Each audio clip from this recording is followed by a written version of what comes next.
This is Autoline Daily, the show dedicated to enthusiasts of the global automotive industry. Once again, Tesla had the best-selling car in the world last year. According to JATO Dynamics, Tesla sold more than 1.2 million Model Ys, up 64%. The Toyota RAV4 was number 2 with just over 1 million sales, and it was followed by the Honda CR-V. Toyota takes the next 3 spots with the Corolla, Corolla Cross, and Camry. The Ford F-150 ranks number 7 with 623,000 sales. Toyota shows up again with the Hilux at number 8. The Nissan Sentra was next with 534,000 sales, and Tesla bookends the top 10 with the Model 3, which sold 503,000 units. Stellantis held its Investor Day presentation yesterday at the headquarters for its North American operations in Auburn Hills, Michigan. And it probably held the meeting there because North America delivers most of the company's profits. But it's also where the company is running into its stiffest headwinds. It has the worst relations with suppliers in the business. Dealers are complaining that inventory and prices are too high. Sales, profits, market share, and margins are falling, and a number of senior executives left the company. CEO Carlos Tavares blamed himself, saying it was his own arrogance that led him to ignore the problems until they started getting out of control. He presented a plan of how he's going to turn that around, and one thing is crystal clear: outsourcing to low-cost countries is a key part of that plan. Stellantis has already diverted 41 billion euros of business to suppliers in countries like Morocco, Turkey, Algeria, South Africa, and Egypt, and it plans to move even more business there. Autoline has heard that existing suppliers are being told to cut their prices 30%, or future business will move to low-cost countries. Using fast chargers for your electric car will destroy the battery over time, right? Well, that was conventional wisdom, but a new study from Recurrent says that's just an urban legend. It looked at more than 13,000 Teslas in the U.S. and found that there was no statistically significant difference in range degradation between fast charging more than 70% of the time and fast charging less than 30% of the time. However, many drivers don't fast charge frequently. Only 344 of the Teslas that it looked at use fast chargers more than 70% of the time. The Tesla models were from 2012 to 2023, but 90% of them were from 2018 and later. Recurrent says battery degradation from frequent fast charging may still happen when EVs get older.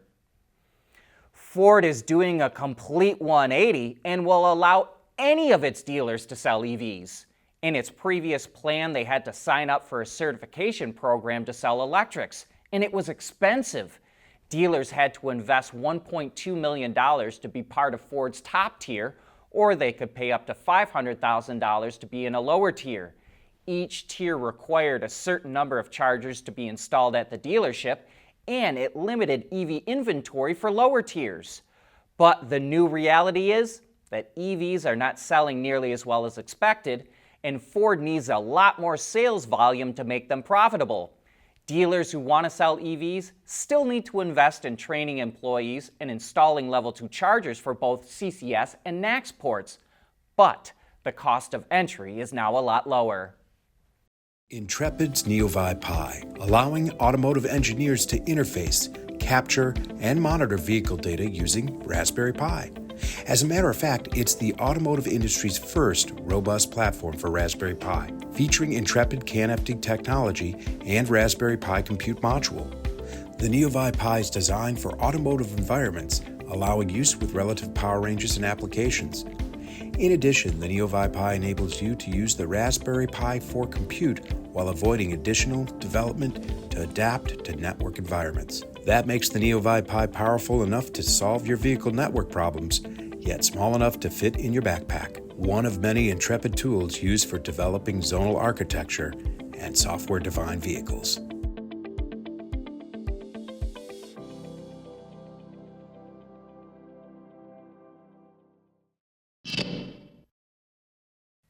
Tesla shareholders officially voted in favor of CEO Elon Musk's roughly $56 billion pay package. The news was revealed at the company's annual meeting, and Musk indicated that it was approved by a wide margin. But the CEO and Tesla still have to get the same Delaware judge that originally voided the pay package in January to recognize the new vote as valid, which will require them to prove that Musk didn't have any improper influence during the process. And even if it is passed, there's always the possibility of a new lawsuit being filed.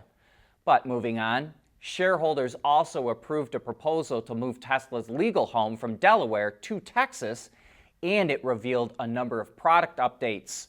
Tesla will allow a one-time FSD transfer for one more quarter, according to Musk. The option was only first made available last year, and it has gone away and come back a couple of times. So it's hard to say what will happen to FSD transfers. Now over to Optimus, Tesla's humanoid robot. Elon says the company will have a, quote, 1,000 to a couple thousand working in its factories next year, that the robot would be in limited production, it would cost $10,000 to build, but it would sell them for $20,000, and that they would eventually bring in $1 trillion of profit. In all, the CEO thinks Tesla could be worth around $30 trillion someday. Its EVs will also play a role in its projected rising market cap. Not only did it ramp up Cybertruck production to 1,300 units a week, 3 new models were teased under sheets in a slide showed at the annual meeting. But there was no official word on what's coming.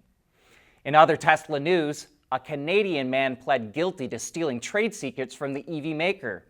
The man and another associate, who is still at large, worked for Hybar, a Canadian-based company that makes battery assembly lines and was bought by Tesla in 2019. But the two left Hybar and formed a China-based company that sells technology used in EVs. At some point, they tried selling some of those battery manufacturing trade secrets to undercover government agents and now face up to 10 years in prison. European automakers are seeing their warranty claims going up significantly, and it's costing them billions. Last year alone, 7 European automakers spent 22.7 billion euros on warranties, according to the publication Warranty Week. Volkswagen accounted for almost half of that, paying out 10 billion euros to fix customers' cars. Stellantis was next at 5 billion euros. Mercedes paid out 3.3 billion, while BMW spent 2.6 billion euros. Renault and Volvo paid out far less than that, but their costs were up significantly. Same goes for Ferrari. It didn't pay that much, but its warranty costs went up by double digits. Now we need to figure out why these costs are going up so fast, and if you've got any ideas, we'd love to hear them. While automakers are paying more to fix customers' cars, customers also have to pay more to maintain them. The average car costs about $900 a year to maintain over a 10-year period, according to Consumer Affairs.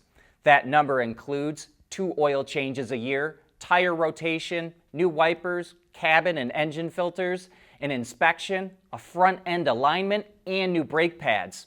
That probably sounds like a lot to you and is a high number, but it's an average for all vehicles, and remember, it's over a 10-year period. And according to the website Go Banking Rates, Porsche tops the list with customers spending $2,200 every year on average over those 10 years. Obviously, the cost is less when the car is brand new, but it goes up significantly as the miles accumulate. BMWs cost an average of $1,900, Land Rovers cost $1,800, and Jaguars are $1,700. And that's something to keep in mind if you're thinking of buying one of those vehicles. The infighting among the UAW's leadership is heating up. Earlier this week, the U.S. Justice Department opened an investigation into UAW President Shawn Fain, alleging he's obstructing and interfering with an investigation into infighting amongst the top UAW leaders. One of the leaders Fain is quarreling with is Rich Boyer, the VP of the UAW who represents Stellantis workers. But Fain stripped him from that position because he says Stellantis isn't delivering on the commitments it made in the new union contract, and Fain accuses Boyer of not holding Stellantis accountable and agreeing to, quote, watered down language to backtrack on what was agreed upon. But Boyer fired back saying it's, quote, shameful Fain is accusing him of that, and that he was transparent with the UAW leadership about the negotiations with Stellantis. And he called Fain's decision to remove him from that position, quote, a direct attack on my character. Back in April, the Smart brand, which is equally owned by Mercedes and Geely, showed off an all-new midsize electric SUV called the Smart No. 5. But that was an off-roady concept with big tires and a light bar on the roof. Now we're getting a look at the more mainstream version thanks to Chinese regulators. Smart is now applying for the No. 5 sales license in China, which is why we're getting the new pics. But we also get some fresh details, like it will come in both rear and all-wheel drive with power outputs ranging from 335 horsepower up to 638. In April, it said the Smart No. 5 is based on an 800-volt architecture and would have a 100-plus kilowatt-hour battery pack that returns a WLTP estimated 550 kilometers or 341 miles of range. Car News China reports rear-drive versions will have an LFP pack and all-wheel drive versions will have NMC. We think these are pretty impressive specs, especially for the Smart brand. So we wouldn't be surprised to see Mercedes and Geely's other brands build similar models off the same platform if they haven't already. But that brings us to the end of today's show and this week. Thanks for tuning in, and I hope that you have a great weekend.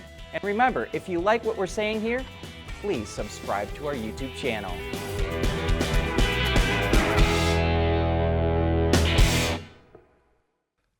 Autoline Daily is brought to you by Bridgestone, solutions for your journey.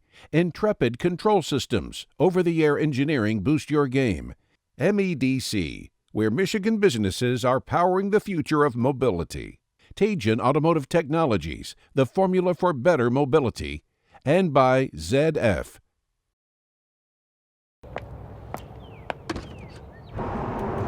When the peace and quiet of your morning commute is as comforting as your morning macchiato.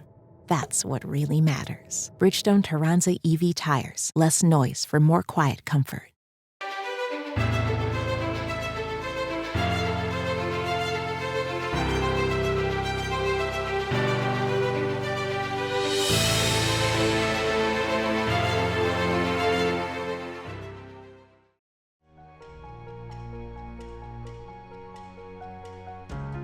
Michigan is leading the charge in mobility and innovation, and I can't think of a better state to be in. There's nothing wrong with heavy metal. Hey, lighten up. But with world-class composite material, Teijin Automotive Technologies makes vehicles lighter, safer, and more eco-friendly. Wards is the industry leader for news, data, and analysis. That's why companies across the globe subscribe to our premium service, maybe even your own. Log in for subscriber access now. Check your company's intranet for details and rely on wardsauto.com to keep you informed.